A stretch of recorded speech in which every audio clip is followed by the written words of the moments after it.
Hey there, tech enthusiasts.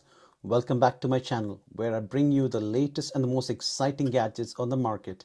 Today I got something truly unique to share with you all, the brand new Sony One Mark V. From its DSLR-like camera features and other interesting things, its pros and the cons. So in this review, I'll put the Sony One Mark V through its paces, testing its camera capabilities, exploring its user interface, and of course the design. And before I jump into the details, please make sure you hit that subscribe button and bell icon so you don't miss any of my upcoming videos. So stay tuned, let's see if this lives up to the hype. So without further ado, let's jump in.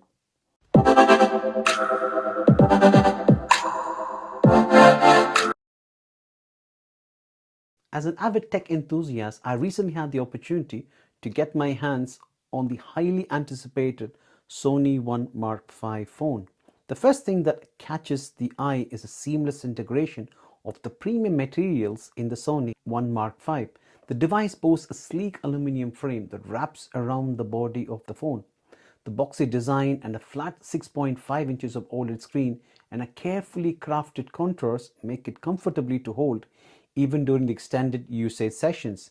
This is purely due to its light weight of only 187 grams. It has a slim side bezels. However, it has got an extended bezels on the top and the bottom where it houses the sensors and front 12 megapixel camera. It is covered by the latest Corning Gorilla Glass Victus 2 at the front and the back. The back, however, has got a unique finish of a textured frosted glass which feels different to the touch. I mean, in a good way though. The side aluminum frame has a different texture which has got grooves for better grip, which is nice as well. The back is housing a 3-camera layout which has got a 48 megapixel of wide with an optical image stabilization, 12 megapixel telephoto lens with a 3.5 to 5.2x of continuous optical zoom and a 12 megapixel of ultra wide. It also features the trademark Zeiss optic lens coating. As far as the video is concerned, it can record 4K up to 120 FPS, and the front selfie camera can also capture 4K at 30 FPS. Unlike most of the phones these days, this phone has got the welcome addition of a 3.5mm of headphone jack. It has a stereo speaker situated at the top and the bottom. It's got a USB Type-C 3.2 for charging along with the 30 watts of wired charging, and it's got a wireless and a reverse wireless charging as well. It also has got a unique SIM tray which we don't require a pin to open. We can just use the fingernails to pop it open and insert a micro SD card. So yes, it's got an expanded memory which is not present in the modern phones these days. In spite of the SIM tray and the expanded memory, it still has got an IP65 or IP68 dust and water resistant up to 1.5 meters in the water, submerged, or 30 minutes, which is absolutely brilliant. Wish other manufacturers could do that as well. The thoughtful positioning of the buttons and the port ensures convenient access without compromising the overall design. As far as the unlocking is concerned, it's got a side-mounted fingerprint sensor which is fast to unlock, well, until you actually find where they are, as it is flush to the body, which sometimes makes it quite difficult to actually find where they are. However, after some time using it, your muscle memory kicks in, but still you sometimes need to tilt the phone, find where they are, which is sometimes annoying. Just to let you know, it does not have a face unlocking, which is weird considering all the flagship phones these days have got a face unlocking. One cool feature this phone has is dedicated camera button, which is handy while taking pictures. I wish other manufacturers could do the same as well. Let's talk about the display. It has got a 6.5 inches of OLED 4K display, which produces amazing quality with punchy contrast and a deep blacks with no punch hole display to distract the viewing experience. Viewing any content in this 21:9 aspect ratio is absolutely a pleasure, as you can see. However, it may be brilliant to watch content, but in day-to-day usage, the narrow, tall body is quite cumbersome. In reachability, yes, you certainly have the one-handed usage, else it would be a nightmare reaching to the top of the screen. Also, the narrow body sometimes makes it not a great device to type unless you are an expert in swipe messaging. As far as internals are concerned, it is powered by the latest Snapdragon 8 Gen 2 processor with 12 gigs of RAM, and it's got 120 Hz of refresh rate. It comes with two storage options, it's 256 GB and the 512. However, you can add more using the micro SD card expansion. This makes the phone work really good without any lags or crashes. In my usage, all apps work absolutely fine without any issues. I didn't have any issues playing any demanding games and no heating issues while playing games as I have encountered in the previous Sony One Mark IV. No matter whichever games you play, all work absolutely fine without any dropping in the frame rate. The Snapdragon 8 Gen 2 works wonders for Sony One Mark V, as I don't get any heating warnings or the phone getting really toasty while recording videos or playing games. It does get a bit warmer while playing games, which is, I kind of think it's quite normal in most flagship these days. Also, apart from this running the stock Android, which I personally like, it does not have any manufacturer's bloatware. It does have some Sony specific apps, but they are for the camera and the video, which is absolutely fine. One more unique feature about this UI is a side sense button. Double tap it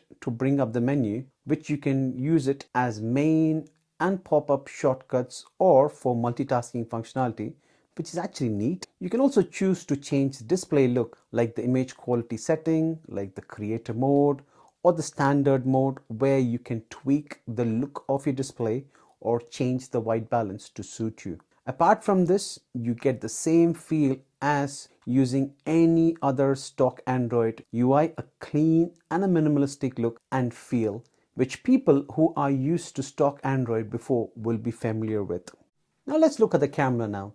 It houses 4 cameras, 3 at the back and 1 for the front selfie. The back camera has got a 48 megapixel wide, 12 megapixel telephoto with a 3.5 to 5.2 of continuous optical zoom and a 12 megapixel of ultra wide. If I'm not wrong, this is one of the phones to have the continuous zoom on a phone from 3.2 to 5 point and goes all the way up to 15.6 digital zoom. The camera menu, unlike other phones, is different in this, as it gives you the DSLR or the digital camera vibes, as it got a different menus like the basic for standard settings, replicating, point and shoot. It's got an auto menu, program, shutter speed, priority and a manual, so you can tweak the settings however you want, which is quite a lot. However, the biggest pro for me is a removable or expandable memory using a micro SD card, which is brilliant if you are a professional photographer or want to transfer pictures taken in the phone to the computer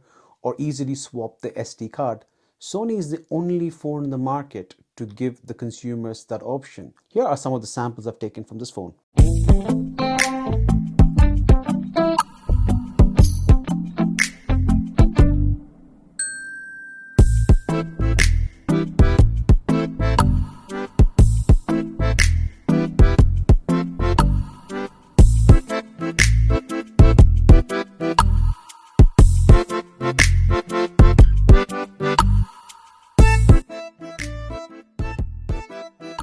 Now let's talk about the speakers. It's got 2 stereo speakers, one at the top and one at the bottom.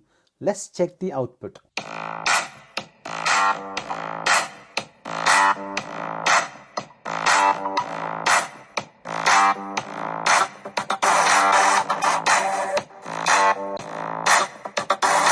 The speaker outputs are pretty good compared to most flagship phones I have tested. So to conclude, in my usage so far with the Sony One Mark V, I have a mixed feeling regarding the phone. It has got some pros and cons. Some of the pros are the battery life has been excellent. The battery life has been very good with good standby time, and I have been averaging about 7 hours of screen on time. And it's got an expandable memory for easily swapping between the SD cards. It's got a very clean stock Android with a minimum look and feel, fast without any lags or crashes, and it has got a lossless continuous zoom up to 5.2x, and it's got a very lightweight, and the 4K display is absolutely amazing. These are some of the pros which I felt. Some of the cons are it's got a very narrow and a tall design, which is actually difficult to navigate to the top of the screen. So always you need to use the one-handed menu to bring the display down. It's got a very complicated camera, and the video recording menu may be suitable for professionals, but for average user, it is quite confusing. It's got a very boring design, as the design has pretty much remained the same compared to the previous iteration, as you can see, it's literally got no difference when you compare it to the previous version of the Sony 1 Mark IV. They both look absolutely identical. Only difference is the placement of the flash at the back. But the biggest concern for me is a SIM tray. Yes, you can easily remove it using fingernails so that you can put SD card in, swap it out, which is absolutely fine. But it just feels very flimsy. I just feel like it's going to break anytime. I've seen it break in certain cases. So it clearly shows no thought have gone to make it better, and some corners have been cut. If you see the contents, what you get with the phone for the price what you pay in packaging, as you can literally see, you just literally don't get anything with the phone, just the phone and the paperwork. And according to me, as a consumer paying top dollar for a phone like this, I do expect something extra like the chargers and at least a wire. However, while the Sony 1 Mark V may excel in certain areas, it might not cater to everybody's requirements. And compare the Sony 1 Mark V against other available options. Thank you very much for watching. If you enjoyed this video, give it a thumbs up and don't forget to subscribe to my channel for more tech related content. Let me know your thoughts in the comments below. Until next time, stay curious and embrace innovation. Thank you.